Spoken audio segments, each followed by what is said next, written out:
Imagine a case so chilling that even the police admitted to paranormal forces aiding their investigation. A missing tourist, a reclusive taxi driver, and eerie phone calls from beyond the grave. This is the true story of Taiwan's most unsettling paranormal murder case. Stay with us as we unravel the horrifying details. It all started with a simple case of a missing person.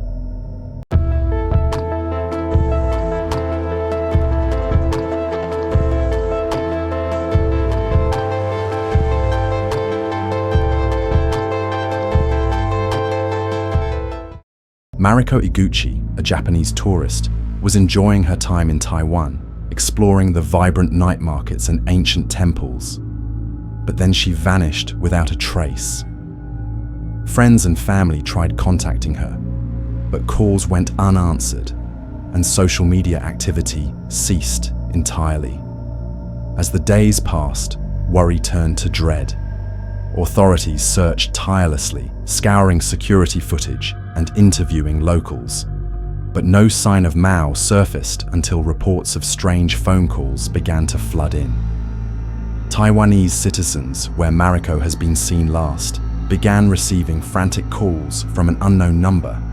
On the other end, a woman speaking in panicked Japanese, begging for help before the line went dead.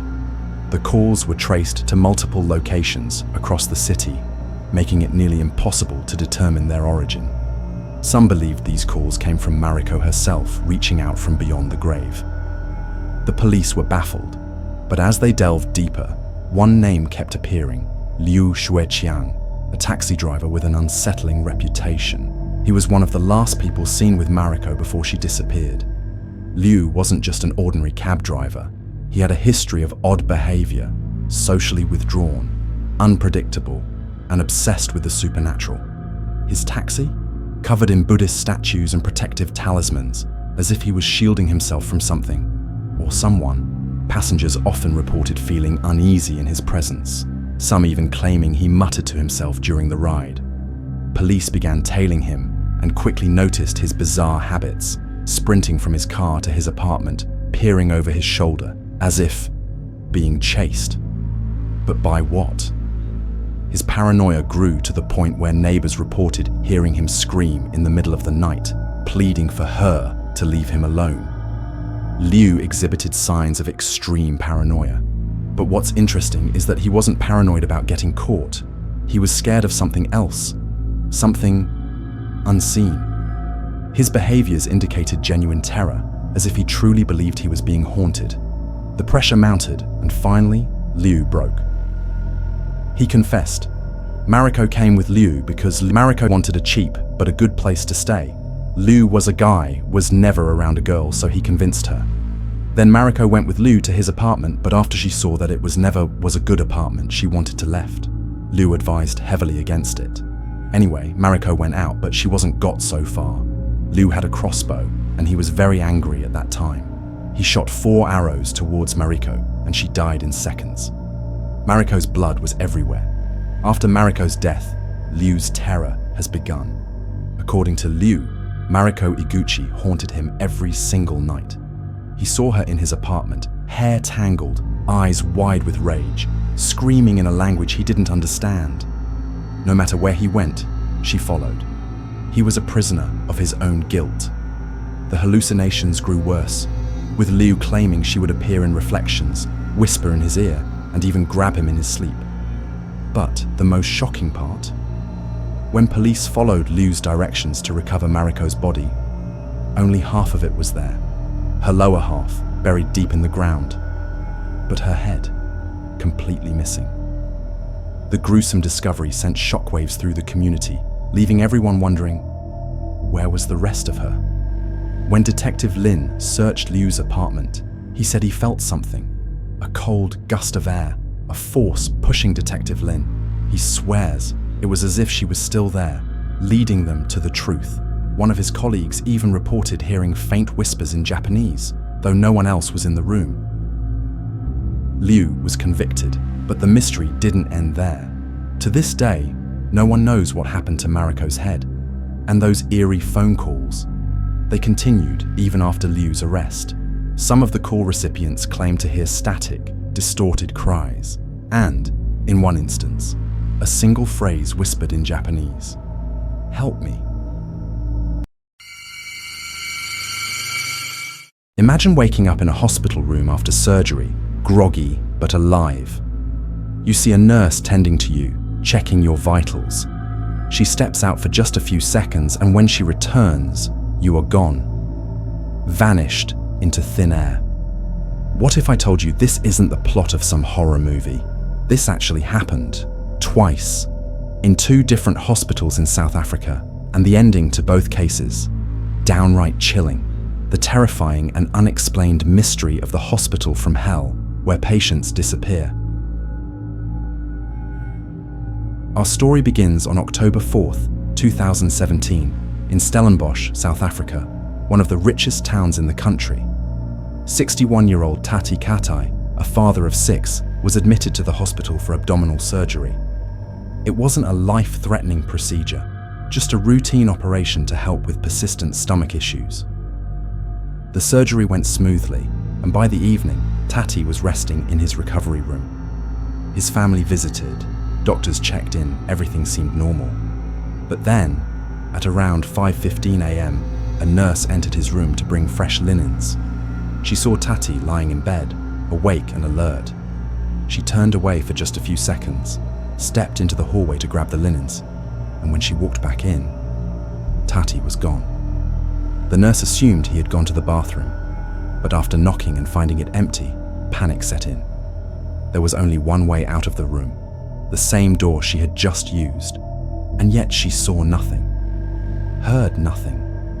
A man recovering from abdominal surgery, who could barely stand, let alone walk, had seemingly vanished into thin air. The hospital did something shocking. They didn't call the police. They didn't inform Tati's family. Instead, they searched quietly, hoping he would turn up. Days passed. Nothing. Finally, 48 hours later, the hospital called Tati's family not to alert them of a missing persons case, but to ask if Tati had gone home. The family was horrified. They immediately contacted the police, and a public search began. But there were no traces of Tati anywhere. 15 days later, a construction crew working on the hospital made a grim discovery. As a worker squeezed into the narrow, dust-choked ceiling for routine maintenance, his flashlight sliced through the darkness. The stale air felt heavy, thick with something unshakable. Then his beam landed on it. A human figure, hunched in an unnatural position, limbs stiff, face frozen in an expression that sent chills down the worker's spine. He immediately jumped back and informed the hospital staff. Then they checked again. It was Tati Katai, and he was dead. After removing his body safely from the ceiling, the family wanted to do an autopsy to see what happened. His body bore no marks of surgery gone wrong, no clear medical explanation.